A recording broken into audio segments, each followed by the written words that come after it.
Stage fright. Nah, man, I couldn't find it. I'm sitting here like. And budget cut. all right, go. Yeah. Budget cut. Go. Hey there, what's going on, guys? I'm Chris, and this is Ready the Guy Training, and this is a review of the CZ P10C, worked over by Jagerwerks.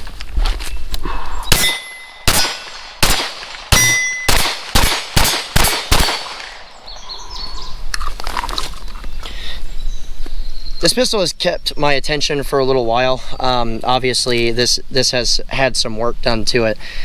This particular slide work was done by Jagerwerks. Now, and obviously there's some stippling and that kind of stuff. It's kind of lightly done because there isn't like undercuts and that kind of nonsense, but there is a aftermarket trigger in here. So here's what's kind of cool about this. This is a gun put out by a manufacturer that's been putting out smooth shooting, reliable pistols for a long time. This is their entry into the striker fired world. You know, essentially, you know, the CZ Glock, as it were. Now, what's kind of funny about this is that this isn't really anything new. This is a pistol that is very much so boring, and that's probably the best compliment that I could possibly give a pistol. Now, we're going to go over some features on this individual thing and some differences between this particular gun and a factory pistol. But before we go ahead and do that, I like the dueling tree plates.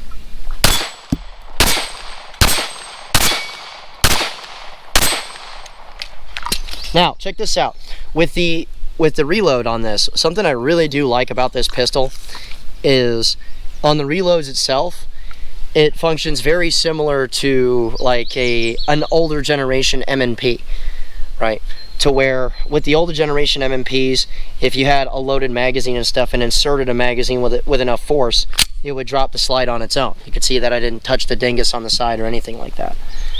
What's neat about this is that it doesn't require a lot of force, and it doesn't require a full or a mostly full magazine to drop. I've done this with one round before, right? I don't know why the M&P line of guns went backwards on this feature and even went as far as to prevent it, but as far as just trying to move fast, go 200 miles an hour, that kind of thing, it's done nothing but help out. So there's that. Now, here's something else that I think is pretty neat with this particular pistol. The cut in the slide here, and this is just some Jagerwerks stuff, the cut in the slide here took over the rear sight dovetail and put the rear sight in front of the optic.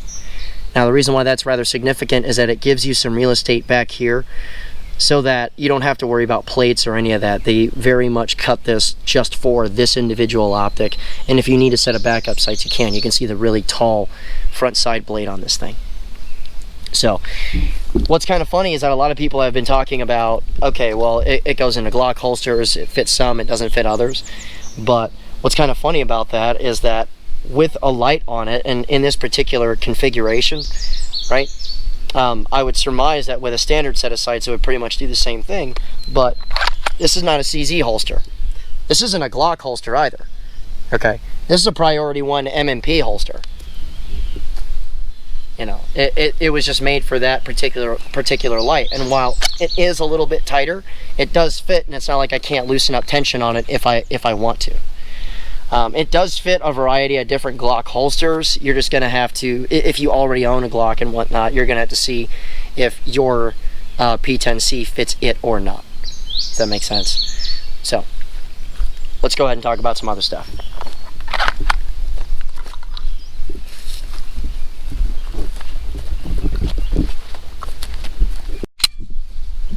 Okay, so let's talk about this, right, as far as reliability and stuff is concerned. I saw this shot, this particular pistol, this is on loan from a student, right? This particular pistol, I saw it shot for all of our performance pistol class. Individually, I think he ran something like, I think it was like 1,400 rounds through that. He shot a lot during that particular class. I seen a stock one of these run in a Pistol 1 class. It happened to be a lemon, right? He got that back. This is a different student. He got that stock P10C back, and since then has had no problems. And I saw another stock P10C come through our last pistol 1 class, and that thing ran 100%. I've put about 700 rounds through this pistol and I've had 0 issues whatsoever. But I have seen one issue, and that was where, like a from out of the box magazine, it got wore out, and it basically tried to shove a round up underneath the feed ramp of the thing. It happens, right? Especially if you wear out magazines, and I've seen Glock magazines do like way weirder shit. And as far as wear and that kind of stuff is concerned, it comes apart real similar to a Glock 19. This tends to be a little more stiff, no big deal. And then you tear the thing apart, it's still a little hot. And then you tear the thing apart similar to a Glock still. So there it is. There's all kinds of carbon and crap in the way, but as you can see, it handles the wear fairly well. You know, that would be a little more silver if it was cleaned up, so with that. This right here, it is a little warm still, but you know, very little wear on it. It's got a little bit of mileage on it now, so you know, no big deal. So as far as just reliability and stuff is concerned, everybody has their lemons. I've seen enough Glock lemons and stuff before to say, you know, hey, anything made by men or machines that are also made by men, you'll have issues. But like I said, since that student sent that back to CZ and had it returned on him, there's been no issues. So this one's been cut up a little bit, and I've seen 2 stock ones. You know, one was a lemon, now it's fine, and another one had no problems whatsoever. So, you know, there it is.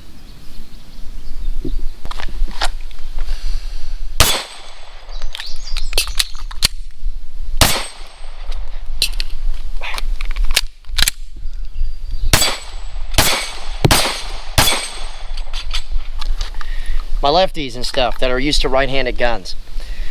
Here's the thing, it's got ambi controls on it, which is nice. You saw on one hand I had the slide lock to the rear, and on the second one it did not lock to the rear. You could see there was only 1 shot in both of those magazines. That was done pretty much on purpose. I figured out that as a left-handed guy, and that's not used to ambi guns, I'm used to like right-handed only guns like Glocks and, you know, fucking 1911s, whatever, that if I approach this with a normal grip, you're never getting it in slide lock, because you're used to just being able to clamp down on either side and not give a fuck. What I ended up having to do is pretty much resurrect an old grip that I used to do, to where I used to basically pinch the frame right with my thumbs, almost to the point where there's a little bit of a gap in there, mostly because if I apply a standard grip to it and just apply normal amount of force, my palms pressing onto the slide lock lever will overpower the follower pushing the lever up, right? So it just won't lock itself to the rear, and it's real simple to see. I'll run this demo here to where I have a round in this magazine, and that guy will be empty. Basically resetting what I did a minute ago. So check this out, right? I'm just gonna put a standard grip on there like I normally do, real aggressive, pinching pretty good on both sides, and just watch what the slide does. See what I mean? Now, if you just approach your grip slightly different, to where I'm pinching on the frame, other guys will hike their thumbs out or reduce their palms and stuff. I still want my palms up there because I don't want the gun to fucking travel in weird places that I'm not used to anymore. So I just kind of pinch the side of the frame and stuff now, and it's kind of got its own little reference point, and it's not going to jump around on it. So when it goes ahead and does that, you know, and even still, I'll press really hard. So just paying attention to that fact and knowing where it is that you got to be. Set it up one more time. Like I said, if you're just pinching the thing and you're making sure that you're not putting too much pressure on the sides, it'll pretty much do its own job, like so. You know, so it's something I still got to work out. It is a personal issue, and for lefties, and there's a lot of them that watch this channel. Pay attention to that, because other than an M&P style pistol, I have not run into a set of ambi levers yet that I don't have that kind of issue with. So some food for thought there. Okay, so let's talk about this now, right? There's some hubbub going around on the internet and whatnot about magazines and that kind of thing. I'm not going to pretend it isn't there, because I get asked questions on it, and I wasn't even done testing this thing to start with. So here's the thing. As far as magazines and stuff are concerned in the magazine release, right, the button itself is perfectly serviceable. Personally, and maybe it's just because I've been working with them longer, I prefer like a Gen 4 magazine release. It's a little larger, it's a little more levery versus button-y, where you have to like press in to get this to work, versus one of these where it's kind of like a rollover kind of deal. You see what I'm saying? And the only reason why I'm bringing this guy up as a comparison to it is because I was created specifically to compete with it. Now, here's the thing. It's been mentioned before that the magazine release is quite a bit tougher on full magazines, or magazines that have had a couple of rounds spent through them and that kind of jazz. So here's the thing. There is more pressure on it. You can even see in my finger here, right? Like, you can even see it starting to whiten up a little when it's getting it out. And the only reason why I'm using my trigger finger for this is that that's my natural trigger finger to use. It's weird for me personally to have one on this side, but you can get it done on this side too. Okay. It doesn't require a lot, but it does require more pressure than that of, you know, pick a Glock someplace, or an M&P, which M&Ps tend to be a little too easy for my personal preference. Like, for instance, on my core, I eventually had to switch it from the right hand side to the other side because my grip would release that. So me personally, I like a little bit of extra tension on more loaded magazines, because if I'm topping off my pistol or whatever, I like it. I can get it done, first of all, and if I'm shooting the thing, my own hand doesn't kick out the magazines. Now, on empty magazines, it's no problem at all. I mean, it's really easy to do. Even at the funky angle that my wrist is at, right, where I don't have a lot of leverage on it, you can still knock it out of there. See, now the cool thing about it is that the magazines get out with a little more of purpose than Glock 19s or whatever. A lot of times when people do their reloads on the Glocks or whatever, they adopt the Glock shake, where like they figure out that their pistol is unloaded and they start doing this to get them out of there, especially if it's wet outside. Especially if you're in funky positions or rolled over or some shit, you gotta kind of like yank it out of there. This guy tends to get them out with a little more of a purpose than a Glock 19 does, to where even if I'm in that really funky position, it's still kicking itself out. You can see how it's doing that, right?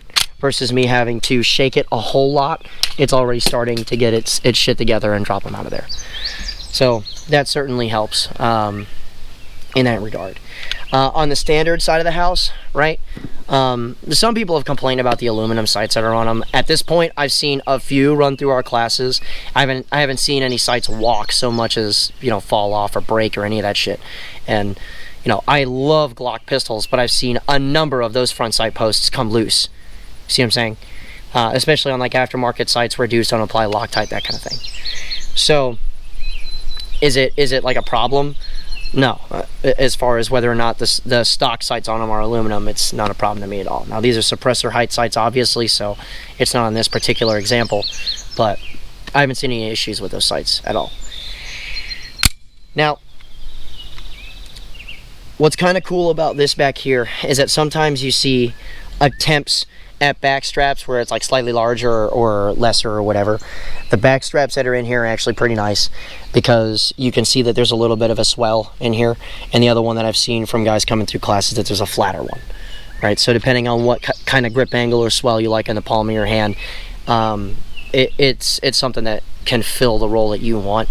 And here's the thing about it: if you're deciding on which one you like, do that on the range, because what feels good in your hand can be totally different than than how the gun shoots in your hand. See what I'm saying? If you're just feeling it and you're like, all right, cool, and you decide, you know, but just doing this a couple of times and fucking dry pressing triggers, is totally different from when the thing starts rocking around in your hand. So it is what it is there. So as far as this whole thing is concerned, right, I don't know if that's actually the case. We shot some footage and you should be able to see whether or not that actually is the case. But whether or not it's felt or if it's mechanically that way, it feels as if this guy cycles a little bit flatter. Now, I get it. There's a lightning cut in here, right? But it feels like it cycles flatter even as a stock gun as well, because I've shot both, right? I don't know what CZ is doing. Well, we noticed that these slides, the slide between it and a Glock 19, this is a little bit shorter, and that might have something to do with it. And we're talking like we're really splitting hairs. I mean, we're getting really, really small here. It feels like the gun shoots a tick flatter, and with this, it's just more so. The lightning cut in it. So, CZ has always had a reputation for putting out guns that have cycled pretty flat. And to be frank, as far as if we're judging it based on that, this is the worst in the CZ lineup as far as shooting flat is concerned, because we're used to like SPO1s, CZ, which is just a dust-covered CZ75. It's bajillion freaking variants, all of that. They tend to have real freaking short slides that cycle really flat. And if we're talking about how flat it shoots compared to the rest of what CZ makes, it's, in my opinion, the worst. But comparing it to a Glock 19, it is a tick flatter. So again, so we're starting to figure out exactly like how fine a hair we're splitting here. But I figured it was just something that you guys would like to know. So I mean, overall, it's one of those things where it's like, what do you say about this? It's yet another Tupperware striker fired gun. It works. You know, it's boring as shit, which is a phenomenal point in its regard. And as far as like the whole slide lock thing, that's something that I can get over. It's merely a training issue. You don't have to be so aggressive on the sides and keep it from working right. So I mean, as far as just how boring it is,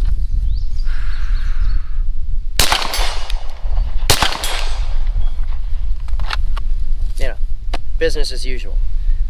So a couple of guys may have actually asked, you know, like what gives, you know, there's less shooting and all that stuff. Like I said, it's only boring unless you run it, so.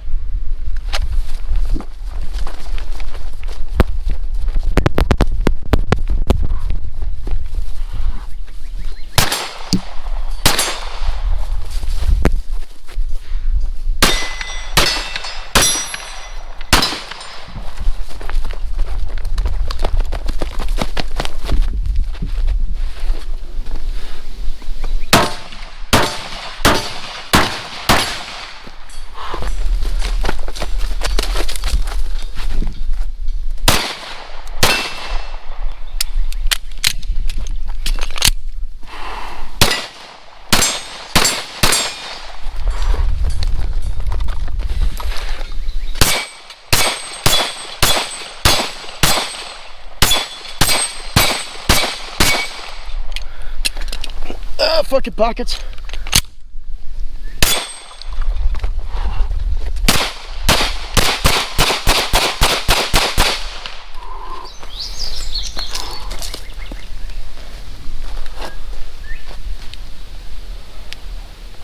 Lost it out a little bit towards the end.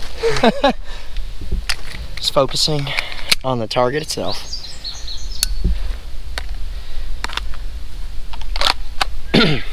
So yeah. As far as all that's concerned, I mean, the gun's awesome.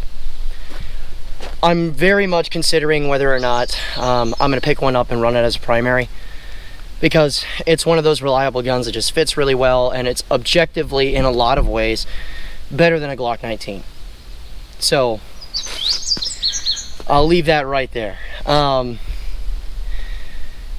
as far as training and all that stuff is concerned, you got to get trained on it, especially if you're left-handed. You got to know how it works. And a good segue into that is if you want to come get training with us, we have a lot of courses that are available, a lot of Pistol 2 stuff that's available and ready to go. I'm getting to release some new things as the fiscal year with the military starts, and that's in October. So there's that. If you want to go to a class that's sold out and it's a ways away, and you want to get put on a waiting list or something like that, you absolutely can. Just shoot me an email that's provided in the description of like every course that we have. So links to all that are in the description below. If you want to support us through Patreon or anything like that, you certainly can. Like I said, before anyone really knows, or I really don't have to explain it much more. You guys by now have figured out the whole thing. pretty much all the money that gets sent to us through Patreon either goes towards helping to get a soldier training for free, or ammo and shit like this for the project. So, you know, if you have any questions about that, you know, you can comment on it, or if you want to go and help us out, link for that will be in the description below also. You know, and then we have the Facebook discussion page, which you can absolutely sign up to. This, you know, track all little conversations we have. It's a fairly good place to be. So, with that being said, guys, remember, regular guy's firearm is the last defense against tyranny. Be easy. Let me know what you think about our new format for this kind of stuff, and let me know if you want to see some more CZ P10C stuff, especially the stock configuration, because I'm interested in getting one myself. I've seen a lot of them work. I've seen a lot of them run through class. I'm happy with it. Also, I'm sure this will get jump cutted in, but we had conveniently forgotten about this. We thought this was wrapped up. These magazines. I've seen them run in a bunch of different environments, including out here, including in the mud, that kind of stuff. They run, and they run fine. I like the base plates on them too, because you can just punch it and the floor plate comes right off, and you can service them, do what it is that you got to do. The bajillion holes and the not cut follower is not a personal favorite of mine, right? But it's in a lot of industry standard magazines that work really well anyway, so it's not like that matters. These are expensive though. Okay, on the low end, what, like 32? Yeah, 30 to $40. Yeah, like between $30 and $45 a piece. So we're close to like HK magazine prices, which are like $50 a pop, right? This is significant for guys that are looking to get into this, because these bitches are expensive. Now, do they work? For sure. And that's all I really have to say about it. They have good cuts in them for the magazine release. Sometimes you'll see a lesser cut on some ambi guns, and those ambi controls suck because of that. These work fine. They're not sharp. They're not sharp, which is great. They're stiffer than Glock magazines, but smoother to load, and I hope that made sense. But it runs just fine, and the cool thing about them is the little red followers on them. If I'm doing the reload and I go to inspect, see what, you know, why my gun stopped working, this like calls out real loud. You know, I'm just unloaded, put bullets in, that's it. So, you know, that's the spiel on magazines.